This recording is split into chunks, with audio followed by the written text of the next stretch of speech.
Welcome back. Winsome Sears broke barriers 2 years ago when she became the first black woman and the first naturalized female citizen, also the first female veteran elected to statewide office in Virginia. Back in August, she released a book, How Sweet It Is, Defending the American Dream, about her personal faith and political journey. Shannon sat down with the lieutenant governor in the state capital of Richmond. It's today's Sunday special. You have the most fascinating life story. In your new book, we get all of the details, but you talk about coming from Jamaica, 6 years old with your dad. You were immigrants to this country. Did you ever think you'd end up joining the Marines, which you weren't even a citizen when you did that, go on to be a business owner? Did you see all those opportunities here? What was your thought about coming here as a youngster from another country? Well, of course, it starts with my dad, and it was his vision for a better life, where he could restart his life, actually. And he only came with $1.75, and if you want to really put it into something you can picture, 7 quarters. How do you start your life? 7 quarters, a stranger in a strange land, and you come at the height of the civil rights movement, just, 17 days before Dr. King gave his I Have a Dream speech, as a black man.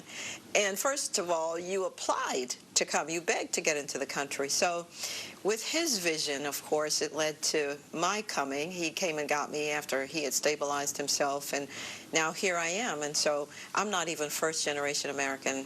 I am still the little girl who came off the plane, the Pan-American plane. Yeah, I remember those days. And through that, you started to build a life here. And I remember you saying that you felt like the education system here was weaker than compared to what you were experiencing, the academic challenges that you got in Jamaica. What was your assessment of where we are as a country on education? Because I know it's something that you still are fighting for, charter schools and other opportunities. Yeah, so education is what lifted my father out of poverty after his $1.75. I mean, he took any job he could find and used that money to put himself through school, started his career, and now he's comfortably retired. I have to find my own way in the world, and so education is what did it for me. Education will lift all of us, and that's why I push so hard for education, because without an education, you will get nowhere, and you'll get there very fast. And we see it in the statistics that are coming out. Our children are not learning, and that's why we're saying, let's do all of the above. You know, when the slaves were getting their freedom, 3 things they wanted. First, their freedom, yes. Then they wanted their families reunited, and then they wanted their education. And you think about it, right after the Civil War, 1865, maybe 20 or so years later, just maybe 20 years, you see we had Black Wall Street right here in Richmond. Was the first Black Wall Street. Then we had Oklahoma. And how did they do it? As black people, just a little bit removed from slavery, it was education. And in fact, that's why the master did not want the slaves to learn how to read and write, because they could literally write their own ticket to freedom. Let this man free. And they could go off. So that's why I have to push for education. I say public schools, charter schools, all of the above, and private school. Homeschool. Do you know that black parents are the fastest growing segment of homeschoolers? So it's all of the above. I'm not going to stand in the way of any parent who wants whatever it is for their child when it comes to education, especially. You talked a lot about your own journey as an immigrant to this country, but that of black Americans as well, and kind of some people expecting you to hold this mantle of you're black, you're conservative, to be a spokesperson for that particular viewpoint. But you've said you think that the GOP needs to do a better job of reaching all people, including different voting blocks and backgrounds of people who may not think that they actually have a lot in common with conservatives. And you've said there are people within the GOP who are not giving you a good name with black voters. So where do you think the GOP is on that spectrum? Well, what I really consider is that, and I say to the GOP, is you do not cede any vote. You must go after every vote. I did not know that I was conservative until I heard a message. And then I realized, wait a minute, what I believe and how I'm thinking about certain political parties don't ring true. And so that's why you're seeing now, I think, more black voters, Latino voters, and Asian voters, immigrants. They're considering the GOP as a possibility. There is a, well, you know, I'm for lower taxes. I am for example, not just a certain type of education, but for education for all. I'm not for quotas. You know, I'm for the right to work. I want to keep my money, as much of it in my pocket that I work for. You know, there's certain things that are conservative in nature, and we just don't know that we are that way. And by the way, I'm not trying to get all black people to be Republicans. I'm just saying we need political parties to leave us alone, and we will do what we want to do. But we don't need political saviors. You've talked too about this GOP field that is now vying for the nomination for 2024, and you said they're really beating each other up, and you'd like to see less of that.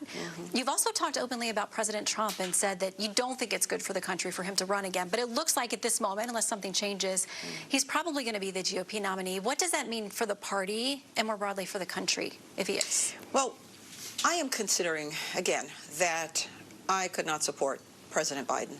I mean, as a Marine, you know, the way that he pulled us out of Afghanistan, so many Marine blood was spilled there in addition to sailors and soldiers. And inflation is killing us. I was at the grocery store the other day, and last week, in fact, and bought a few things, and the sales clerk said $40. $40, my God, what did I buy? But I could see that she had been through this before, so I paid the money and walked off. And just like any other person, I'm thinking, inflation is killing us. And so we've tried to do a few things differently here in Virginia with the gas tax and, well, the state portion, getting rid of it so that people would have more money. The billions that we have returned to the taxpayers here in Virginia, we'd like to do more of that. But so I couldn't vote for the President Biden. At the same time, you can't call people vermin.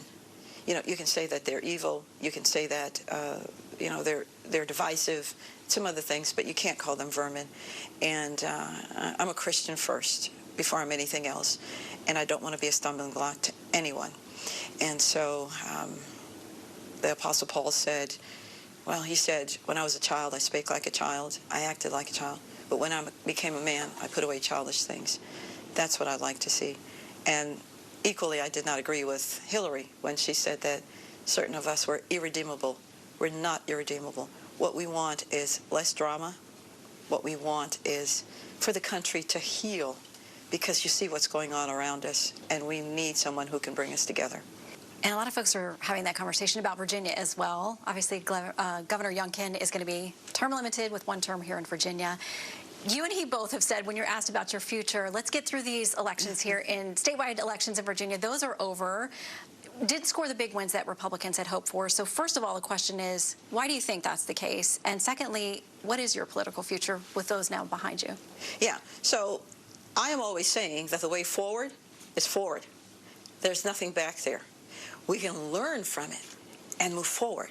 So what we do know is that we actually picked up a Senate seat. We're not really even talking about that. We were down, and we've picked up one. And yes, the results are not what we wanted them to be, but we're not licking any more wounds. We're going forward because we have to have a hope. We have to give hope to our children. We know that the Democrats outspent us $110 million to the $77 million that we raised. Think about that. For state Senate races and state delegate races. That's amazing to me. $110 million. So money helps because then it helps to bring the message out. And it would have been a worse bloodbath, actually been a bloodbath, period, if the governor had not gone through this initiative that he was calling Secure Your Vote Virginia, because we were able to bring out absentee voters. We call them, they normally only vote in presidential races or gubernatorial races, and 500,000 of them. Imagine losing 500,000 customers. You can't do that and win. You can't do that and stay in business. So those are the people we were trying to reach, and we got enough of them, but not enough. And we know that the Democrats are 3 to 4 years ahead of us on absentee voting. We're just going to have to keep plowing through. Will your name be on that gubernatorial ballot the next time? Well, we do have sessions starting in January, and that's what I'm focused on. We have to get through certain ideas. We have to get through a common sense agenda. The bills are coming through, and some of them are so far left. It's just not going to be good. But we will work together, one Virginia, and get through it, because guess what? Campaigns are done. It is time to govern. Lieutenant Governor, thank you. Thank you.